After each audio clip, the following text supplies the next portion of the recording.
politike. Momentin që vendoset një datë që kjo protestë vjen në Shkup, që shëndroj kjo protestë dhe u bo politike. Këtu ishte ideja që as mu as disa njerëzve të tjerë, kjo është krejt relative që shë merë politikisht ka drejtohësh, po unë e kisha dasht edhe po shpresoj shumë që gjatë ditëve në vijem, kjo protestë mos politizohet edhe mos të thirrë që është politike, sepse kjo protestë nuk është politike. Ideja e kësaj proteste ka nisë shumë ma herët, nuk është tash që ka nisë dhe po nisë me Shkupin, absolutisht jo, është mirë të mbahet, kjo nuk është çështje që na mujna me vlerësu. Deri në këtë pikë është kjo që unë e thash, protesta, po ashtu, po shprehna edhe për mendimin tim personal, nuk është as pak politike.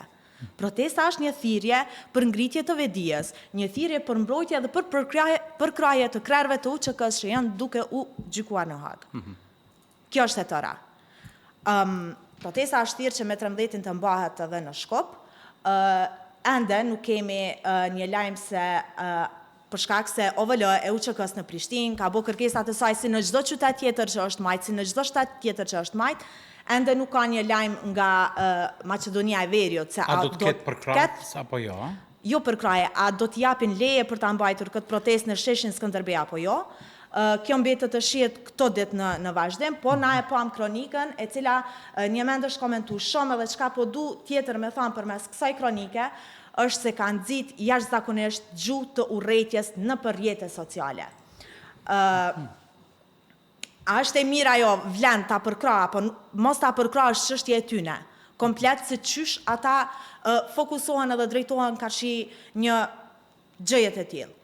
Por se të dalësh edhe ta thuash publikisht se kjo është politike dhe të nxitësh njerëzit që të mos ndalin, jo që të mos dalin, po nxit një gjuhë të urrëties, nuk e ki idenë, jashtëzakonisht shumë ka pas komente, e pas që prej e disa komenteve dhe e disa fake newsave është edhe Arben Fetaj, është pjesë e qeverisë Arben Fetaj. Mu me erdhi jashtëzakonisht keq, se qysh njerëz ju kanë qas atis, sikur se ai nuk do ta përkrah këtë protestë, sikur ai ka fol keq për UÇK-n. Këto vite se jam gazetare për asnjë moment në Arben Fetajin se kum dëgjuar duke fol keq për UÇK-n. Nuk besoj se asnjë shqiptar tjetër do e bëj këtë. Mirë keq ka qenë diçka që ne mburremi me të. Edhe kjo është që këta me një deklaratë të tillë e kanë nxit totalisht këtë. Me një deklaratë të tillë unë e quaj totalisht të pamatur. Vleni e ka bërë një deklaratë të pamatur se gjithmonë po shkojnë me atë se